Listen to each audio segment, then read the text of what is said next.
Hello everyone and welcome to another custom figure showcase, and today we're going to be looking at another 10th Doctor custom, and this is a very niche one, but this is the 10th Doctor as he appears at the end of the Series 4 finale, Journey's End.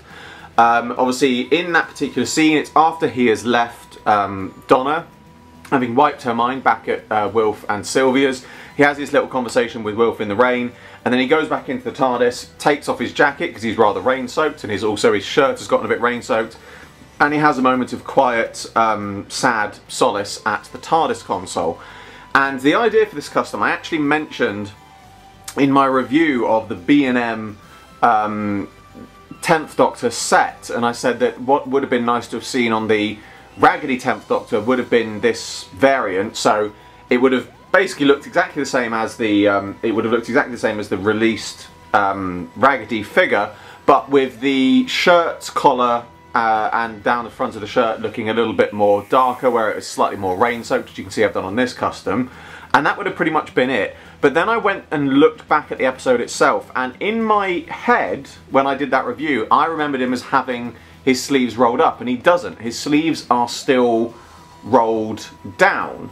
So you could have done it as a variant for that set, but it wouldn't have looked right. And so having quite a few Raggedy Doctor bodies spare in my spares box, I decided to see if I could actually make this as a proper figure, and as you can see I have managed it, and I have to say I do think I've managed it rather well. But this is also another one of those customs that this one really is a bit of a landmark for me, but I don't quite know why, because this is just one of those customs that is nothing a lot to it, and yet it's actually, I think, one of my favourite ones I've done in quite recent times. I don't know why, it just really appeals to me. So overall, the body of this obviously is a Raggedy 11th Doctor, but on the body what I have done is obviously I've repainted the shirt. As you can see, I've repainted the shirt an overall blue to match up the arms, which I'm going to come back to in a minute, with the shirt colour as well. I have then repainted the tie to a more sort of dark burgundy brown with a different patterning on it, to how it looks in the episode. And then as you can see around the back of his shirt collar, but then as he comes around on the front of it, I've painted that a slightly darker blue to give it a slightly more sort of damp look, as if it's been soaked by the rain. The shoulders are still a Raggedy 11th Doctor, but the arms from the bicep down to including the forearms are actually from, now it's either a Castrovalva 5th Doctor or a Traken 4th Doctor, I do not know which. They are the same mould. But the reason that I've used those is, again, they were hanging around in the bottom of my spares box. Obviously I've used them because they look the part.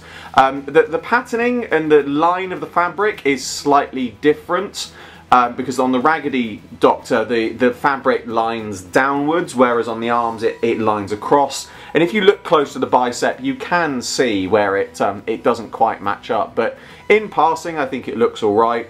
But again, I'd had those in the bottom of my box of spares. I must have used them for something else in the past, I don't know what, because they had paint on them, so I stripped those off.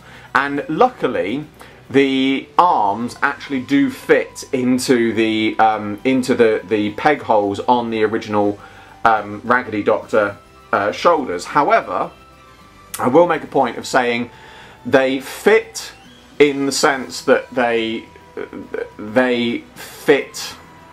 It's difficult to. Okay, what's the best way to put this? They do fit, they are not a natural fit. The pegs on the arms are much larger than the pegs that are in the shoulder, the peg holes that are in the shoulders. So the reason I bring this up is I know that people might have turned around at this point and say, well, if they do fit, why couldn't the character options do that? At the end of the day, they are not made to fit exactly, and yes, they might fit from a customs perspective and they might retain their articulation, but again, you have to bear in mind that character options do have to adhere to a level of quality control, you know, and there are many different facets, many different sides to that. You know, I know that quality control is a bit of a running thing with character options with some things, but you know, parts aren't made to be interchangeable, so although it would have been something it is possible to do, it isn't something that's easily or naturally possible to do, if that makes sense. So I can understand why that wasn't done.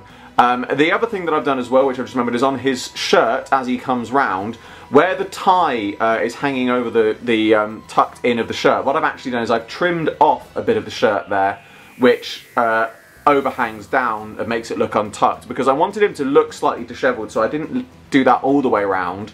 But I did it on that bit again just to make it look like the shirt was still mostly tucked in. And then the head sculpt is actually a 10th Doctor, obviously, but this is the 10th Doctor from a spacesuit 10th Doctor from the Impossible Planet Satan Pit, which has the more swept forward fringe. Obviously, the standard head has the sort of fringe slightly off to the side, and then you have also got the ones with the, you know, the spiky hair.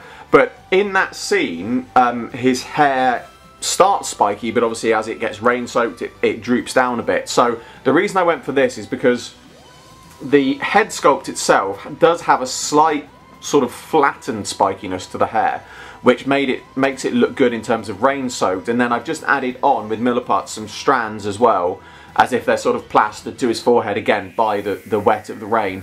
And again, it works really, really well. You know, I really, really am pleased with this one again, because it's just one of those ones that for some reason it just appeals to me, and it's one of those variants that I think I can say, I might not necessarily be right in this because I can only say what I know. I don't think I've ever seen anyone do this as a custom before. You know, they might have done it with the you know, the Raggedy Doctor with his sleeves rolled up and things like that, but I don't think I've ever seen one with the sleeves rolled down, or a modified head, you know, with the hair sort of splattered down over the face where it's wet, and also the, you know, the wet around the shirt. It's one of those customs that's really, really nice. You know, it's a great little variant to do, and it's also, you know, I like to, you know, this is a good variant that I'd like to think it's a good variant for people to do when they do get the 10th Doctor sets, that they might be able to do this. Obviously, you know, the Castrovalva Traken arms aren't something which are necessarily easily available, but you know, there's quite a few other figures out there that have got those kinds of, you know, long sleeve shirt sort of things, and I'm pretty sure you could do it with some other ones. But yeah, this is definitely one that I am very pleased with, the final result. And, you know, now I think about it, is if I had my way, and I want to make it clear, this isn't me having to go at sea or anything like that. This is just me purely speculating on, again, like many other fans, what I would have liked to have seen.